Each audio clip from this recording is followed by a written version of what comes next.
أعوذ بالله من الشيطان الرجيم بسم الله الرحمن الرحيم السلام عليكم ورحمة الله وبركاته.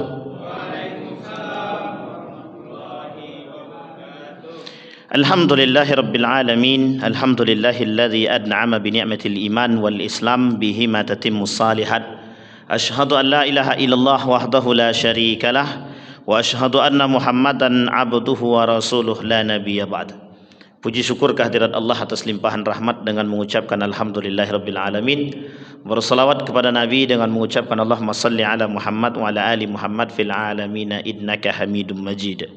Ya ayuhan nasu taqu rabbakumul ladzi khalaqakum min nafsin wahidah wa khalaqa minha zawjaha wa batha minhuma rijalan katsiran wa nisaa'a wattaqullaha alladzi tasaaluna bihi wal arham innallaha kana 'alaikum raqiba.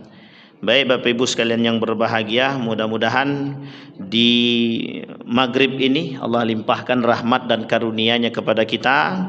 Allah berkahi, Allah jadikan kita orang-orang yang selalu bersyukur akan nikmat-Nya Allah. Allah jadikan kita orang-orang yang selalu istiqamah dalam ibadah dan ketaatan. Amin ya rabbal alamin. Keluarga yang sakinah, mawaddah warahmah, anak-anak yang soleh dan solehah. Amin ya rabbal alamin. Baik bapak-bapak sekalian yang berbahagia.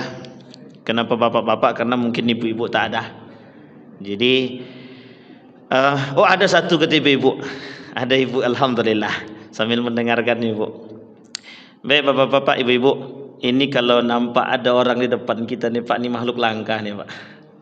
Ini orang-orang langka yang nggak tahu nih Pak entah ngapa-ngapain gitu. Dia kayak ngeliput apa aja Pak, kayak apa namanya itu? Kalau ada wawancara tuh tahap apa namanya itu? Apa namanya Pak? Itulah pokoknya. Dia awak tak ngerti kan. Baik, mudah-mudahan kita doakan abang-abang kita nih istiqomah dalam kebaikan Pak.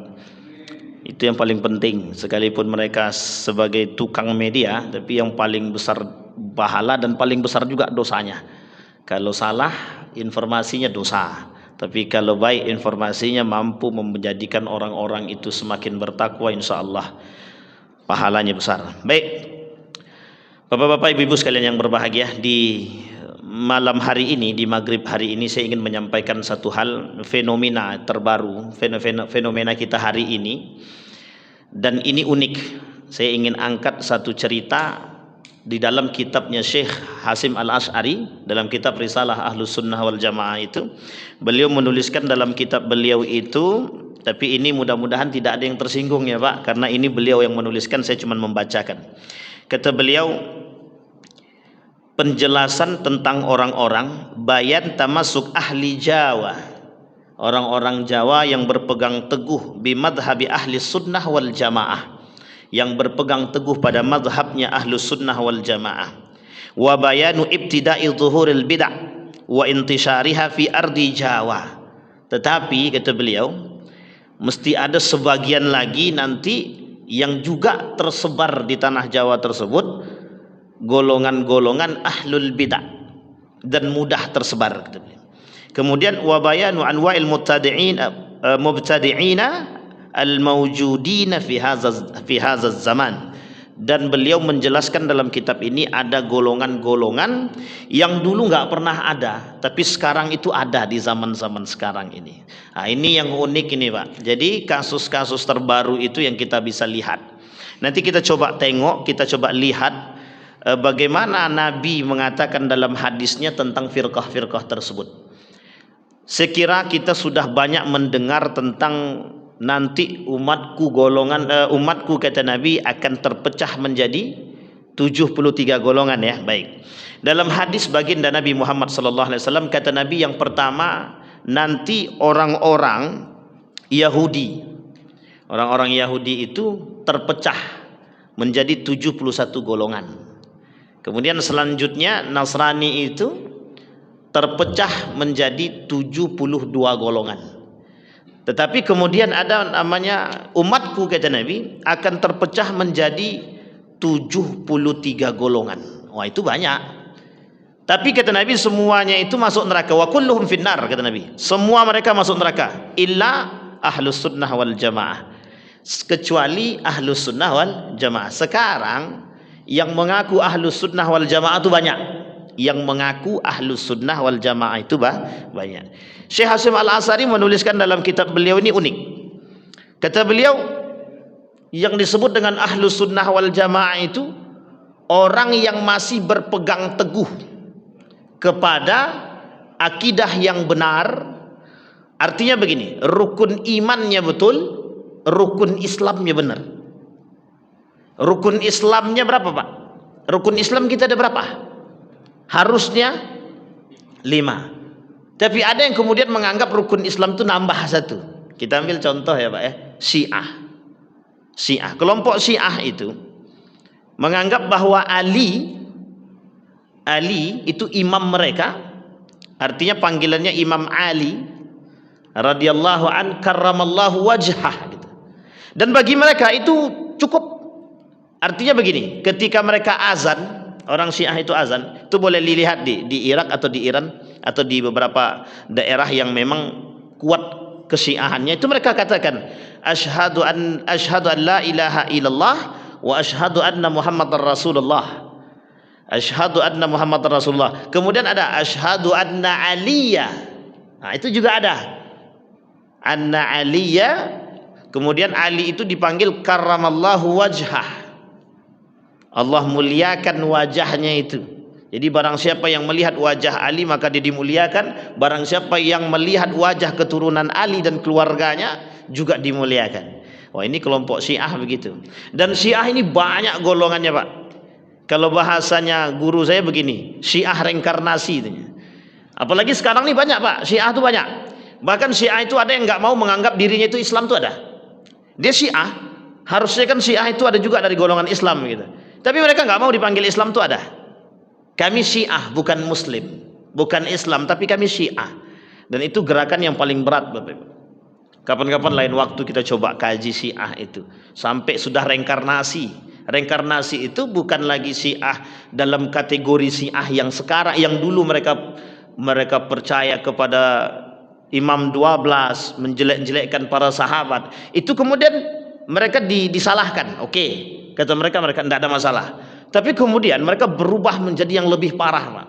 Artinya mereka Syiah, tapi mereka tidak berdebat pada masalah ibadah, tapi justru pada masalah filsafat. Mereka merusak akidah itu dari jalur kalam, ucapan, sehingga bisa menggoyahkan orang. Dan itu berat. Seperti ada namanya penulis Haidar Bagir namanya. Wah, itu dosen Pak, Universitas Gajah Mada. Mantap Pak, itu dosen Pak. Tapi dia penulis kalimat-kalimat cinta dalam tulisannya. Dan dia orang Syiah. Wah, ini uniknya Pak. Jadi banyak perubahan-perubahan. Nah, kata Syekh Hasyim Al-Asy'ari, dia menukil daripada perkataan baginda Nabi Muhammad SAW.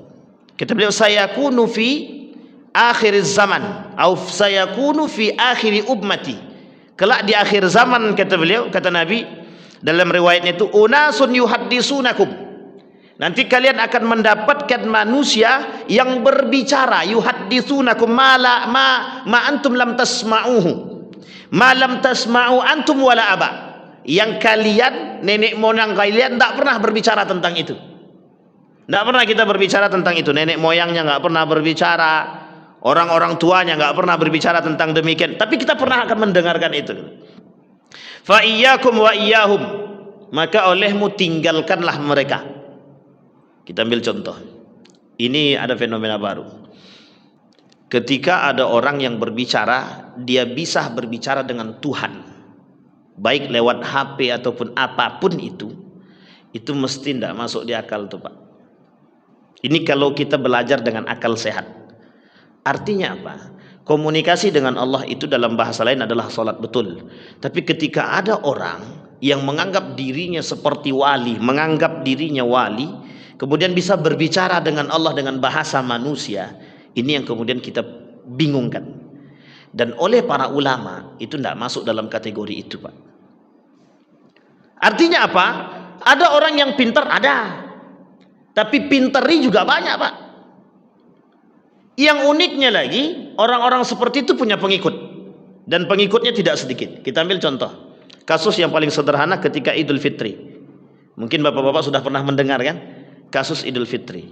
Untuk menentukan hilalnya, tanggal masuknya, bisa seorang berbicara dengan Tuhan. Saya sudah nelpon Allah. Nah ini kasus realita. Mohon maaf Pak, kita bukan ingin menjelekkan, bukan, tapi kita ingin ambil pelajaran dari situ. Apa pelajarannya Pak? Betapa pentingnya agama, betapa pentingnya akal, betapa pentingnya akidah untuk memahami itu, dan betapa pentingnya keimanan. Bayangkan pengikutnya lebih dari 1.000 Pak.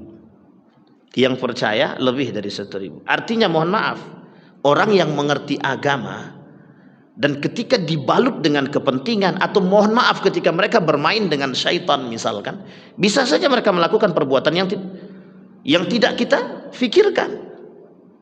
Mungkinkah mereka berbicara dengan Allah melalui telepon? Dan ini tidak masuk akal. Kalaupun ada wali dan dia mendapatkan kelebihan, dalam bahasa lain karamah, seorang wali yang mendapatkan karamah, dia tidak akan berbicara kepada manusia manapun tentang karamahnya. Itu tidak akan mungkin Pak. Kalau ada wali dan dia berbicara tentang karamahnya kepada manusia, kepada orang banyak, kepada khalayak banyak, itu mesti bukan wali itu Pak. Karena wali tidak akan berbicara tentang itu. Orang yang mendapatkan kelebihan dari Allah itu tidak akan pernah. Nabi diberikan mukjizat, tak pernah mengatakan kepada manusia bahwa dia punya mukjizat lebih.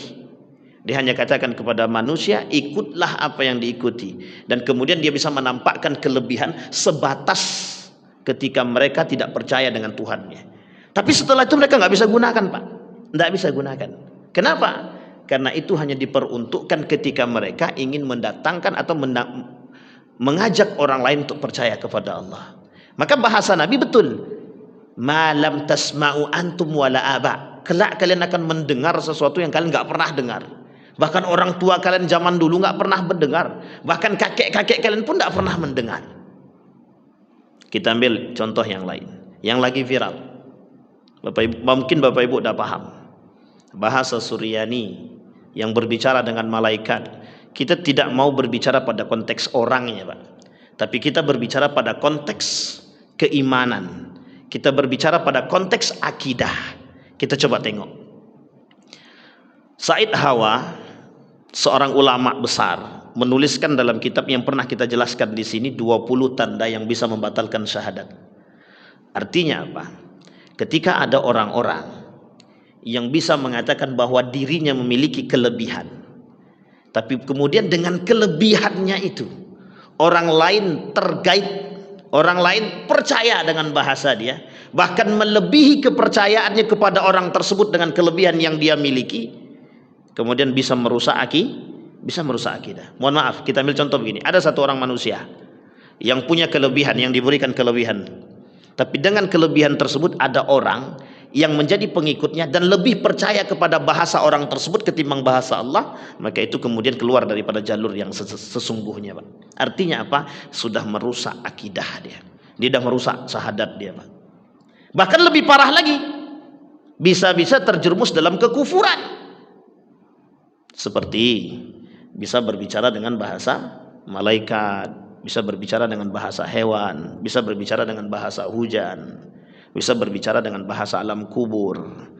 Kita perlu garis bawahi Pak, setinggi apapun kelebihan manusia, Nabi Sulaiman yang setinggi itu ilmunya, dia tak pernah menampakkan bahwa dia pernah berbicara dengan hujan. Dia tak pernah menampakkan dirinya berbicara dengan malaikat. Dia tak pernah nampakkan dirinya berbicara lebih daripada itu. Adakah manusia yang lebih daripada Nabi? Itu pertanyaan kita Pak. Dan itu apa yang dikatakan oleh Nabi. Masalahnya bukan itu. Kalau kita sehari ini abai dengan kondisi seperti ini, abai. Kita abaikan dengan kondisi kita seperti ini, mohon maaf, pengikutnya banyak Pak. Pengikutnya banyak. Mulai sedikit demi sedikit pengikutnya bertambah. Pertanyaannya adalah, kemana para ulama, kemana para asatid yang selalu memberikan pencerahan kepada masyarakat, yang mohon maaf ketika bahasa itu muncul dengan kelebihan, kita tergeser Pak, sedikit demi sedikit. Orang-orang akan berbondong-bondong ingin mempelajari bahasa Suryani, yang mohon maaf ternyata dalam bahasa itu, kata kawan saya, kebetulan kawan saya, Salah satu pernah mempelajari bahasa jin, dalam tulisan-tulisan itu Bapak Ibu mantra, bahasa mantra, dan hampir serupa. Hampir serupa, Pak. Saya tidak mengatakan itu sama, tapi hampir serupa dengan simbol-simbol itu. Dan ini berbahaya, Pak. Bukan tidak ada pengikutnya. Bahkan mereka berani mengatakan ketika engkau ditanya oleh Allah, sebut man rabbuka gufran. Tersebut nama langsung, Pak. Ini berbahaya, Pak. Kalau kita tak punya akidah yang kuat, berbahaya.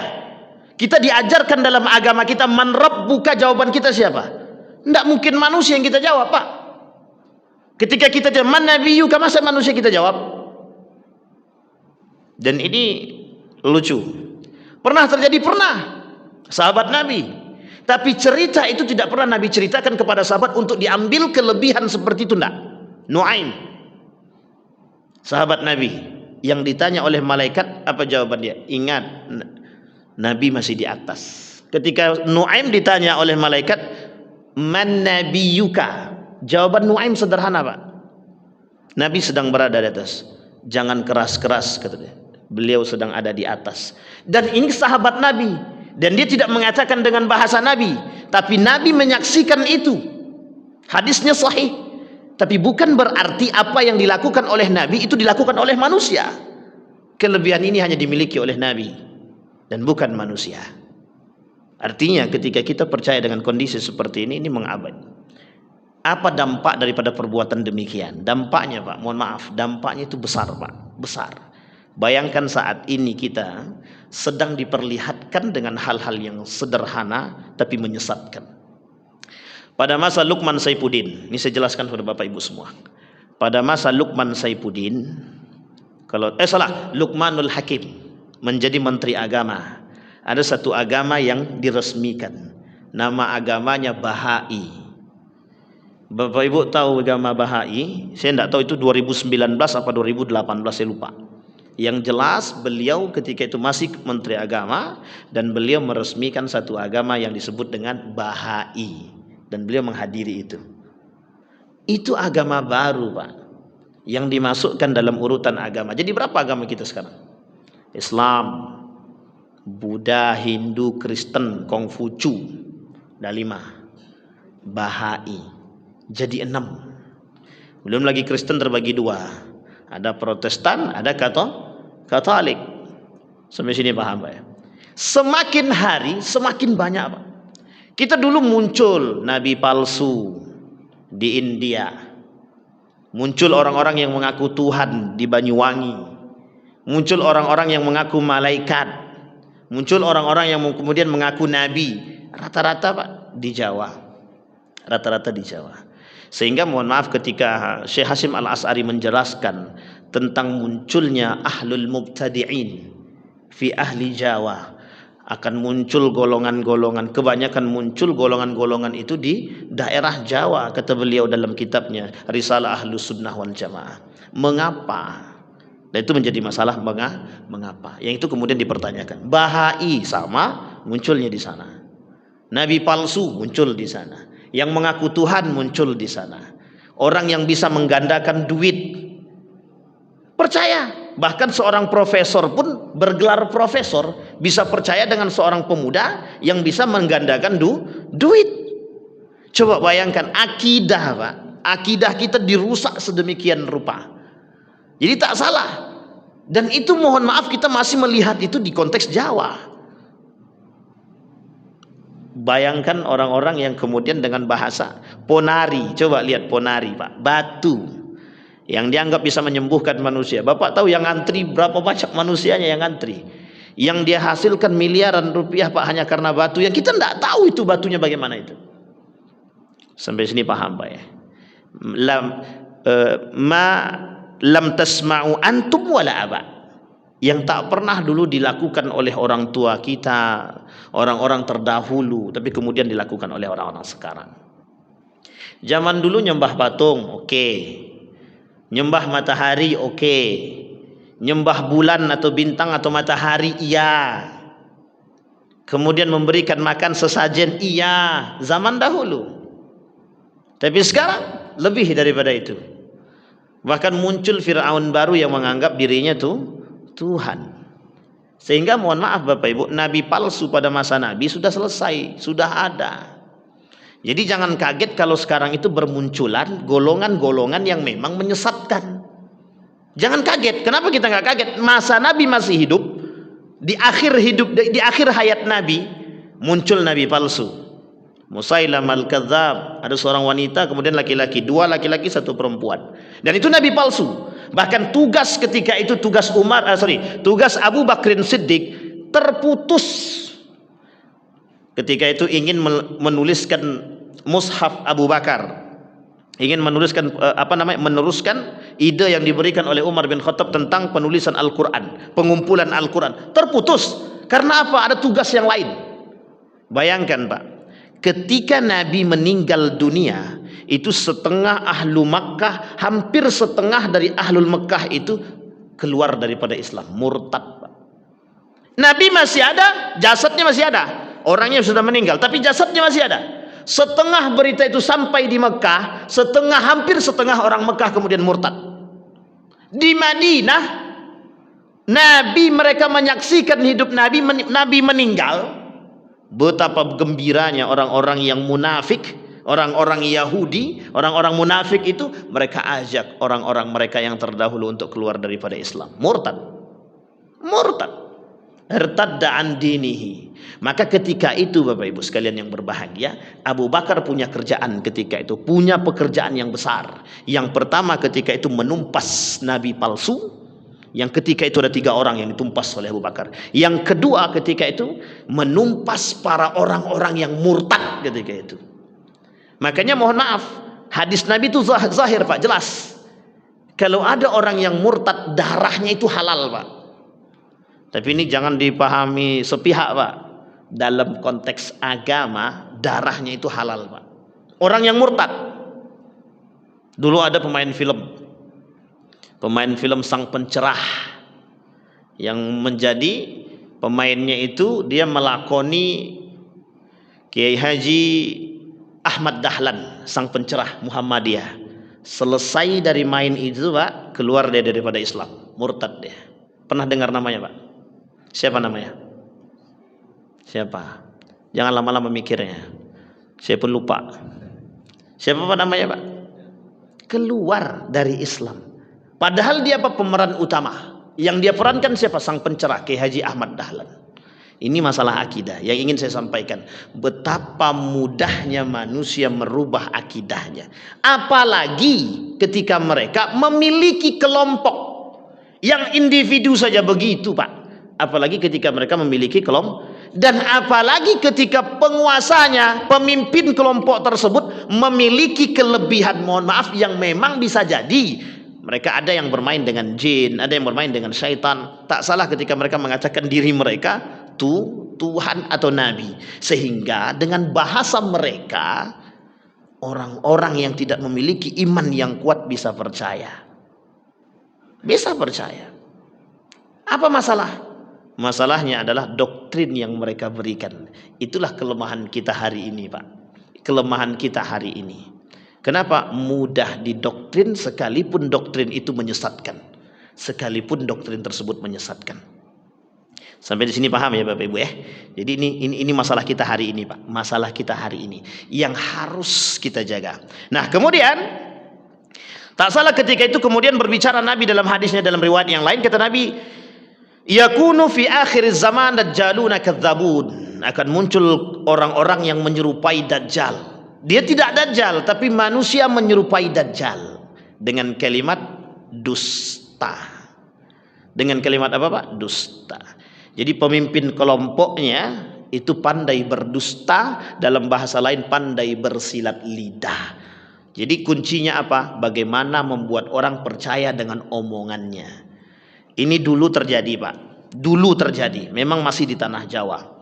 Apa yang ingin saya sampaikan? Dulu ada kelompok, ada aliran baru tentang Islam. Tapi mereka sholat harus telanjang, tanpa sehelai benang pun. Heboh nih Pak. Dan kami mendengarkan cerita itu langsung. Bahkan hampir dibawa ke tempat tersebut Pak. Beribadah tapi tidak menggunakan sehelai benang pun. Dan mereka harus beribadah suami dan istri di kamar. Tapi sholat, ibadahnya itu sholat, tapi tidak pakai, tanpa baju sekalipun. Dan itu aliran dari, cuma yang saya unikkan lagi, kok ada pengikutnya gitu. Kita di Sumatera ini sudah jelas-jelas alirannya pun susah ngajak orang. Kita ambil contoh sekarang, masjid nih lah. Tahu saja jauh-jauh, setiap masjid di Pekanbaru nih.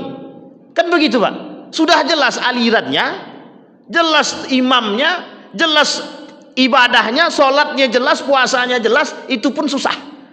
Dan mengapa di sana begitu mudah? Yang mohon maaf tidak keluar dari nalar, tidak bisa diterima oleh nalar kita gitu. Bahkan ada yang kelompok, ada aliran lain itu yang kemudian mereka sholat itu tidak menggunakan takbir yang sesungguhnya. Allahu Akbar, itu kita. Tapi mereka kemudian membolehkan Allah Maha Besar. Itu nyata Pak. Dan kita melihat itu, kita ketemu Pak dengan orang itu. Nah, coba bayangkan Pak. Saya bilang, ini aliran mana lagi? Betulkah Nabi berkata demikian? Betul. Dari umatku 73 golongan kata Nabi. 73 golongan itu tidak dibahasakan 73 Pak. Artinya apa? Banyak golongan-golongan kelak yang akan timbul kata Nabi di akhir zaman itu, yang timbulnya mereka meresahkan dan semuanya wa kulluhum finnar kata Nabi, semua mereka dalam neraka. Yang tersisa hanyalah ahlus sunnah wal jamaah. Itu kata Syekh Hasyim Al-Asy'ari. Dan Nabi menukil dari perkataan baginda Nabi Muhammad sallallahu alaihi wasallam. Syekh Hasyim Al-Asy'ari menukil dari hadisnya Nabi Muhammad sallallahu alaihi wasallam, ahlus sunnah wal jamaah. Nah, siapa ahlus sunnah wal jamaah itu yang kemudian diperdebatkan oleh orang-orang saat ini. Dulu sudah selesai nih Pak, sudah tuntas. Tapi kemudian muncul golong-golongan yang mengakui ahlus sunnah wal jamaah. Sejauh mereka masih bersyahadat kepada Allah dan Rasulnya. Jadi gini Bapak Ibu, dalam pandangan Muhammadiyah begini, sejauh orang itu masih bersyahadat kepada Allah, sejauh mereka masih bersyahadat kepada Rasulullah, sejauh mereka masih salat, masih puasa, masih zakat dan lain sebagainya, rukun Islam dan imannya masih mereka jalankan, maka itu kata mereka masih dalam golongan ahlus sunnah wal jamaah. Tapi ada yang tidak mengakui demikian, ada yang tidak mengakui demikian, ada. Kata Syiah kurang, yang harusnya mereka tambahkan adalah imam 12. Yang tidak percaya dengan imam 12 kata Syiah, maka mereka bukan golongan yang selamat. Nah, ini muskilah kita hari ini Pak. Bahkan pada masa dinasti Abbasiyah itu muncul golongan-golongan ahlul bid'ah, ingkarus sunnah, kelompok yang mengingkari sunnah Nabi, kelompok yang mengingkari sunnah Nabi. Bahkan dulu di Jawa itu saya pernah ketemu dengan seseorang sedang khutbah Jumat, dia sampaikan tentang ketidakpercayaan dia terhadap Nabi Muhammad SAW. Itu sebenarnya sholat Jumatnya tidak sah itu. Kenapa saya bilang tidak sah? Karena khatibnya tidak percaya dengan Nabi. Bahkan apa dia katakan selesai khutbah Jumat itu, dia katakan, saya tak pernah percaya dengan hadisnya Nabi, karena Nabi Muhammad itu manusia, bisa jadi dia berdusta. Coba bayangkan Pak. Saya bingung. Di situ kemudian saya berpikir, saya sudah lama sebenarnya berpikir Pak, mengapa di daerah Jawa ini banyak muncul golongan-golongan yang memang cukup unik, sehingga nama pesantrennya pun pesantren unik. Sampai sini paham Pak ya? Bapak Ibu tahu ya pesantren unik yang saya maksud ya? Jangan salah Pak, ada pesantren waria juga di Jogja itu Pak. Ada pesantren waria. Di mana? LGBT, pesantren waria Pak. Itu pesantren. Dan ingat, penasehatnya itu doktor lulusan Universitas Islam, dan mereka jurusannya ilmu Al-Quran. Sekarang pertanyaan kita adalah, kalau kita tidak punya akidah yang kuat, bayangkan betapa kuatnya mereka. Kalau kita tidak punya akidah yang kuat, bisa tidak kita percaya dengan perkataan mereka? Maka Allah katakan dalam Al-Quran, wa minan nasi may yu'jibuka qauluhu fil hayatid dunya. Kelak akan muncul orang-orang yang bahasa mereka itu bisa mengokohkan keinginan mereka, bisa mengokohkan kepercayaan mereka, dan orang-orang percaya dengan apa yang dia sampaikan. Dan takjub. Apa maksud takjub itu? Kagum. Ponari, tak ada yang tak kagum. Sampai banyak pengikutnya Pak yang datang minta air.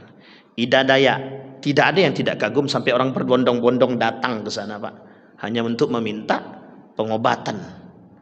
Nauzubillahi min dzalik. Dan itu kita sudah dibuktikan, Pak. Ditunjukkan oleh Allah zaman. Inilah zamannya. Kemudian kata Nabi dalam riwayat yang lain, la tahmilul ilma an ahlil bid'ah. Nah, kita Bapak Ibu, posisi sikap kita terhadap kondisi tersebut. Kita ambil contoh posisi yang saya maksud adalah pemimpin-pemimpin kelompok. Pemimpin-pemimpin kelompok tadi. Kita tak katakan mereka sesat saat ini. Tapi nanti kita coba tinjau di akhir. Betul nggak mereka sesat atau menyesatkan? Yang pertama, sikap kita terlebih dahulu terhadap orang-orang seperti itu. Ketika keluar dari jalur rukun Islam dan rukun iman, ketika keluar dari jalur akhlak yang sesungguhnya, maka kita oleh Nabi, la tahmilul ilma an ahlil bid'ah. Mereka orang yang keluar dari rukun Islam, keluar dari rukun iman, keluar dari akhlak yang mahmudah, keluar dari pemahaman asyhadu an la ilaha illallah wa asyhadu anna muhammadar rasulullah, dikategorikan ahlul bid'ah, bahkan ahlul kufar. Kita, sikap kita tidak boleh mengikuti mereka. La tahmilul ilma an ahlil bid'ah. Sekalipun mereka punya ilmu, kita tidak boleh ikuti, Pak. Bahkan dalam Al-Quran itu jelas Allah sebutkan, jangan kalian duduk bersama mereka. Tapi kalau kita duduk bersama mereka, kata Allah, idzan antum mithluhum, kata dia. Kalian beda tipis dengan mereka. Nah, ini berat, Pak. Baik. Kemudian wala tahmilhu amman lam yu'raf bitalab. Dia tidak tahu. Kita nggak kenal dia, kita nggak tahu kapasitasnya dia, kita nggak tahu kapasitas keilmuan dia, kita nggak tahu dia mondoknya di mana. Kok tiba-tiba bisa muncul satu gerakan golongan dan orang-orang percaya dengan apa yang dia sampaikan, mampu berbicara dengan A, B, C, D dan lain sebagainya, sampai dia tidak takut dengan mungkar nangkir. Wah, ini kan berat, Pak. Kalau aku dihukum, aku sampaikan, nah, ini kan berat. Sehingga bisa melegitimasi. Jadi kalau bapak-bapak mati, tinggal sebut nama dia, bisa bisa dikasih sertifikasi, Pak. Jadi tak jadi dihukum sama malaikat, tak jadi dapat azab. Berarti ketika dia mengatakan demikian, mohon maaf, jangan tersinggung. Ketika dia mengatakan demikian, berarti dia sedang menganggap dirinya sama hebatnya dengan Nabi Muhammad sallallahu alaihi wasallam. Coba bayangkan, Pak. Bisa mengatakan demikian berarti sama hebatnya dengan Nabi Muhammad sallallahu alaihi wasallam. Wala amman yakdzib fi haditsin nas wa in kana la yakdzibu fi hadisi Rasulillah sallallahu alaihi wasallam. Wala amman yakdzib. Dan jangan kalian mengambil dari orang-orang yang membacakan hadis Nabi pada hakikatnya yang dia sampaikan bukan hadis Nabi, atau hadis palsu yang dia sebut dengan hadis Nabi. Wah, ini banyak kalau ini. Kalau ini banyak, Pak. Ada orang-orang yang menyampaikan hadis palsu tapi mereka sampaikan. Wah, kita ambil contoh dulu, kita pernah bahas di masjid ini tentang hadis seputar Ramadan. Wah, itu dulu banyak hadis-hadis palsu itu, Pak. Yang kemudian dikatakan itu hadis padahal dia bukan hadis, tapi hadisnya palsu. Apa maksudnya? Maksudnya adalah kita tidak boleh mengambil ilmu dari mereka. Kita tidak boleh mengambil manfaat dan talab dan rahmat, dan kita nggak boleh mengambil ibrah, mau'izah dari mereka. Kemudian wa in kana la yakdzib. Kalau mereka tidak berbohong dari hadis atau penyampaian mereka tentang hadis Nabi, mereka tidak berbohong, tapi mereka berbohong secara sikap dan perbuatan, kita juga nggak boleh, Pak. Tidak boleh ngambil ilmu dari mereka. Nah, ini berat nih, Pak. Jadi penyebab sebenarnya begini, mengapa mereka bisa melakukan penyimpangan? Jadi kenapa orang-orang bisa melakukan penyimpangan? Yang pertama penyebabnya, Pak, mereka sudah menganggap diri mereka hebat.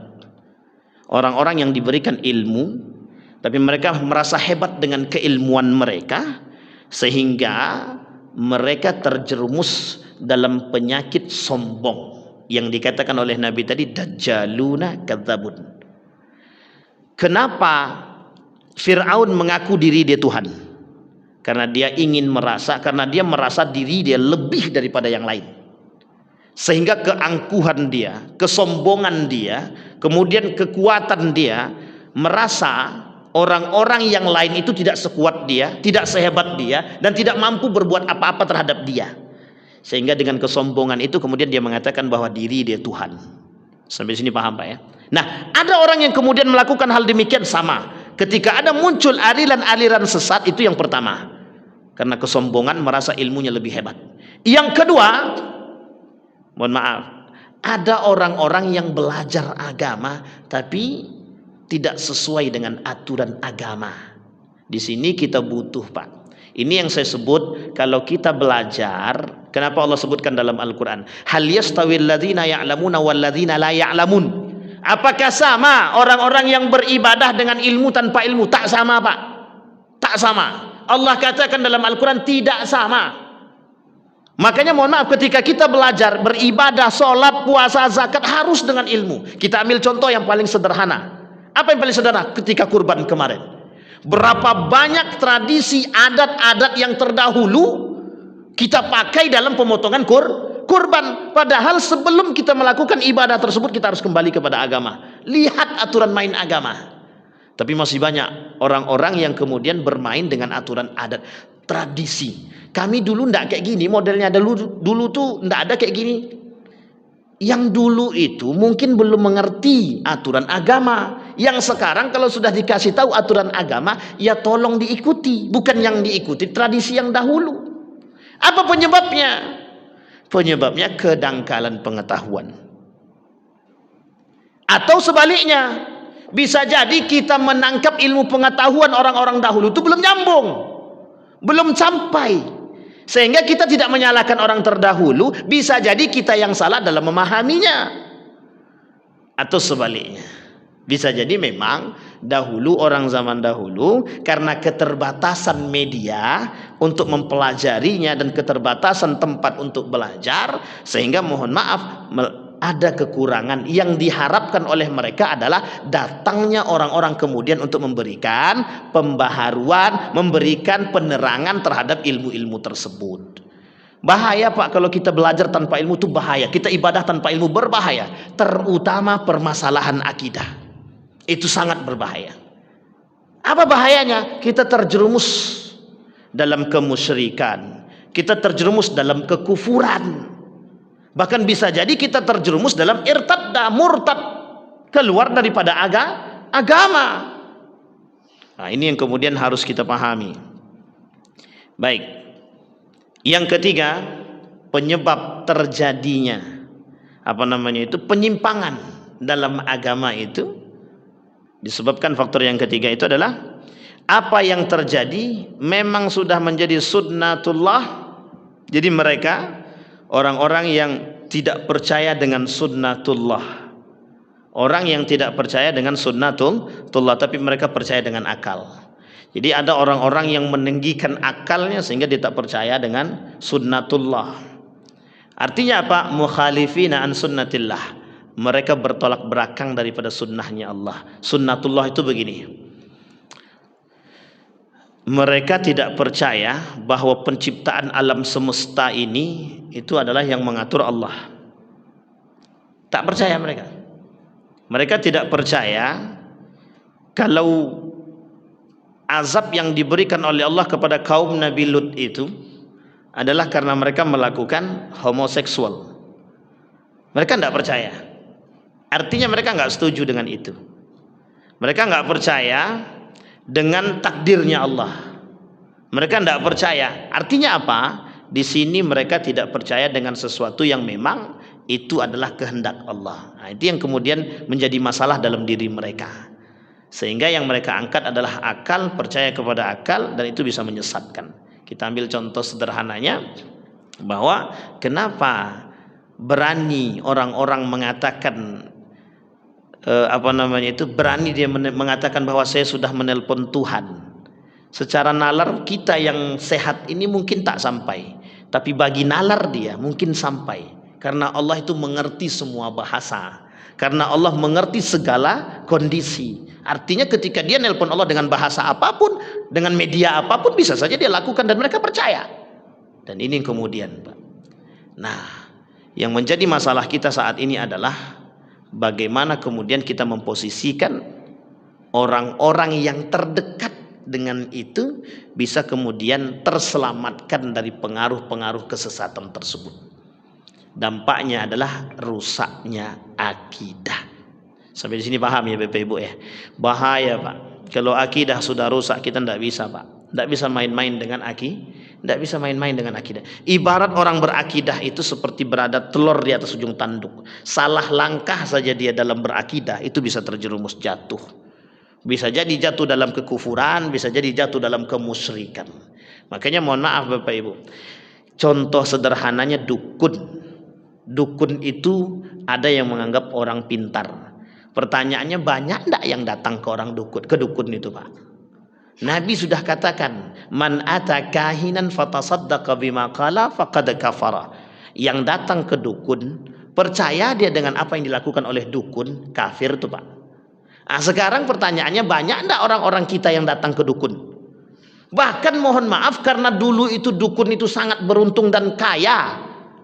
Banyak orang-orang yang mempelajari ilmu perdukunan. Mantra-mantra itu Pak, itulah bahasa yang dipakai untuk mendatangkan jin dan lain sebagainya. Sehingga mohon maaf Pak, dulu ilmu perdukunan itu laris Pak, laris sangat laris. Untuk apa? Ya cari duit lah, untuk mendatangkan duit dan keuntungan. Dan rata-rata dukun itu mainnya dengan setan Pak, main dengan jin. Itu penting untuk kita pahami. Nah, sekarang mendatangkan orang saja untuk sholat saja susah gitu. Tapi itulah uniknya Pak. Makanya disebut dengan pesantren unik gitu. Karena memang saking uniknya gitu. Dan yang percaya, mohon maaf itu, yang percaya kiai-kiai pun percaya Pak. Ada kiai-kiai yang percaya dengan ucapan itu gitu. Disinilah kemudian yang kita sayangkan dan kita sedihkan. Betapa mudahnya merusak akidah dengan bahasa yang begitu. Sehingga generasi kita ke depan yang kemudian kita prihatinkan. Mungkin bapak-bapak yang di sini ini tidak terlalu kita prihatinkan Pak, masih jauh. Tapi kalau 20 tahun yang akan datang, itu yang kemudian kita tidak mengerti. Apakah mereka akan mengenal? Apakah betul? Dulu begini Pak, satu cerita ketika Sunan Kalijaga, ada tulisan ini tulisan yang ketika tahun 2010 saya berangkat haji ke Mekah. Kemudian saya ketemu dengan salah seorang sahabat saya di Universitas Islam Madinah. Ada satu tulisan, yang tulisan itu membahas tentang tulisannya Sunan Kalijaga dengan muridnya. Ketika Sunan Kalijaga mengajarkan kepada muridnya tentang ilmu-ilmu agama, ada kemudian muridnya yang protes.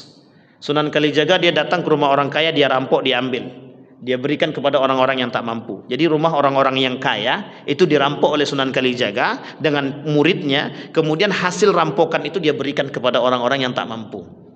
Dalam bahasa kita, betul apa salah? Merampok salah apa betul? Tapi merampok orang kaya untuk diberikan kepada fakir miskin, betul apa tidak? Salah juga Pak ya. Nah, kemudian bertanya muridnya kepada Sunan Kalijaga, apa betul agama mengajarkan hal demikian? Atau dengan aturan agama-agama yang diajarkan? Apa kata Sunan Kalijaga ketika itu?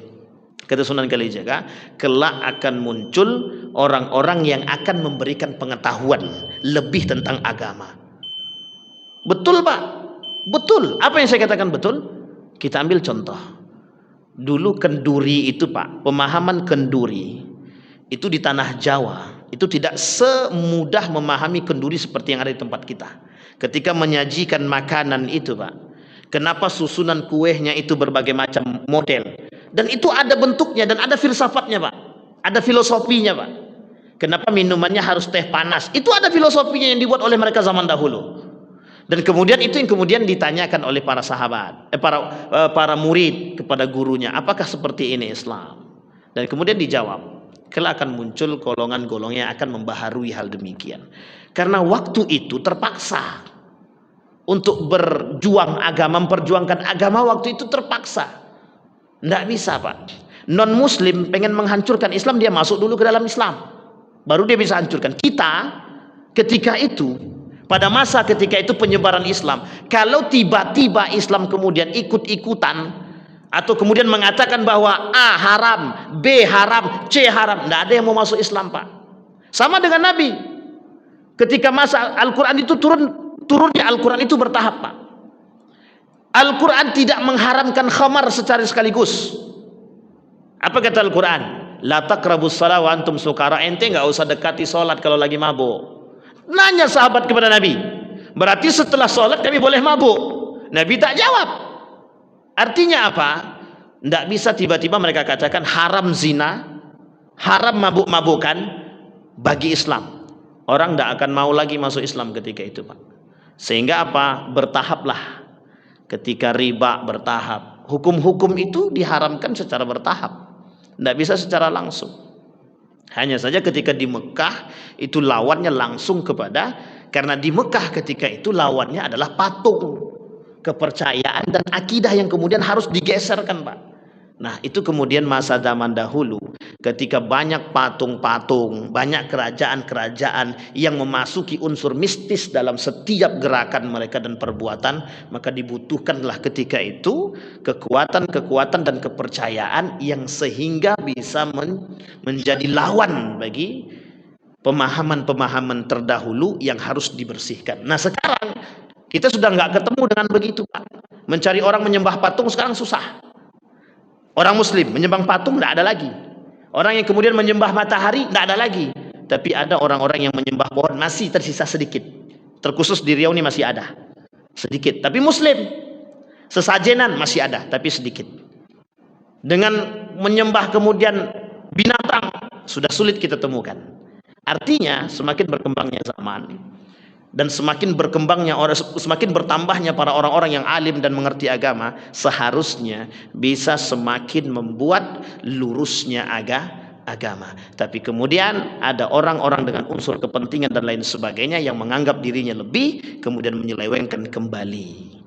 Kesimpulan dari apa yang kita sampaikan malam hari ini, di zaman yang serba edan ini, itu kita penting mempertahankan akidah yang pertama. Yang kedua, kita penting untuk kembali kepada Al-Quran dan hadis dan qaulus sahabat. Yang ketiga, kita perlu berkumpul dengan orang-orang yang soleh agar kita masih bisa bertahan. Dan terakhir, yang keempat, kita harus menjaga generasi kita dari kerusakan akidah. Saya kira itu saja, mudah-mudahan bermanfaat bagi kita semua. Fa'tabiru ya ulil absar la'allakum tuflihun. Assalamualaikum warahmatullahi wabarakatuh.